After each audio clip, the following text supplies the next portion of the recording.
இருக்கிற மக்கள், poverty line below poverty லைன்ல இருக்கிற மக்கள் இனிமே இவங்க மத்திய அரசாங்கத்தை கேள்வியே கேட்க முடியாது இந்த பட்ஜெட்டுக்கு அப்புறம்.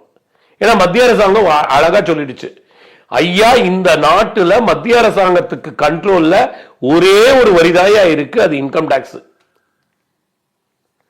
மத்திய அரசாங்கத்து கண்ட்ரோல்ல வேற எந்த வரியும் கிடையாது. அதுல நாங்க 1 லட்சம் உங்களுக்கு வரி எக்ஸம்ஷன் கொடுத்துட்டோம் மாதத்திற்கு இன்கத்துக்கு. சார் அப்ப ஜிஎஸ்டி மத்திய அரசாங்கத்து கண்ட்ரோல்ல கிடையாதுங்க, அது மத்திய மாநில அரசாங்கங்களின் கூட்டு வரி. பொதுமக்கள்லாம் தெரிஞ்சுக்கங்க, ஜிஎஸ்டி வரி என்பது மத்திய மாநில அரசுகளின் கூட்டு வரி. இந்த கூட்டு வரியில லாபம் யாருக்கு தெரியுமா? மத்திய அரசாங்கத்துக்கா மாநில அரசாங்கத்துக்குன்னா மக்களுக்கு பல பேருக்கு உண்மை தெரிவதில்லை. ஜிஎஸ்டி வரி மத்திய அரசாங்கத்தின் மாநில அரசாங்கத்தின் கூட்டு வரி. இந்த கூட்டு வரியில் மிக பயனடைபவர்கள் யார்? மத்திய அரசா மாநில அரசானா? மாநில அரசுகள் தான். ஜிஎஸ்டி வரியை குறைக்கணும்னா மாநில அரசுகள் தான் முயற்சி பண்ணணும். என்ன சார் இப்படி எல்லாம் குழப்பறீங்கன்னு கேட்காதீங்க ஐயா. நான் நிறைய இடத்துல ஏற்கனவே இதே ஊடகத்திலையும் சொல்லியிருக்கேன், எல்லா ஊடகங்களையும் சொல்லிக்கிட்டே இருக்கேன். ஜிஎஸ்டி வரி நீங்க 100 ரூபாய் கட்டினீங்கன்னா 50 ரூபாய் மாநில அரசு எடுத்துக்கிறது, 50 ரூபாய் மத்திய அரசு எடுத்துக்கிறது. சார் நீங்க இப்பதான் சொன்னீங்க மாநில அரசுக்கு தான் பெனிஃபிட், 2 பேரும் சரிசமமா தானே சார் பகிர்ந்துக்கிறாங்க அப்படின்னு உடனே சண்டைக்கு வராதீங்க.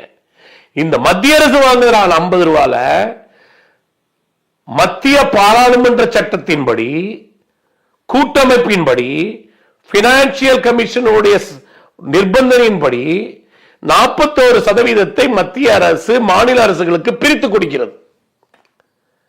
அப்ப அந்த 50 ரூபால கிட்டத்தட்ட ஒரு 21 ரூபாய் மாநில அரசுகளுக்கு பிரித்து கொடுக்கப்படுகிறது. அது என்ன மாநிலங்கிறது அந்தந்த மாநிலத்துக்கு என்ன ரேட்டுன்னு ஒரு வச்சிருக்காங்க. 1950ல இருந்து அக்ரி பண்ணி ஒரு 1/2% கூட 1/2% கம்மியாகும், ரொம்ப எல்லாம் மாறாது அது பிரகாரம்.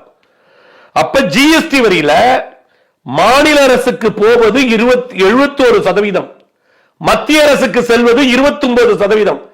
அதாவது 100 ரூபாய் வரி ஜிஎஸ்டி கட்டினீங்கன்னா மாநில அரசுகளுக்கு செல்லுவது 71 ரூபாய், மத்திய அரசுக்கு செல்வது ஒன்லி 29 ரூபாய். இதைத்தான் தமிழ்நாட்டில் யாரோ நாக்கை திருப்பி பேசியிருக்கிறார்கள்.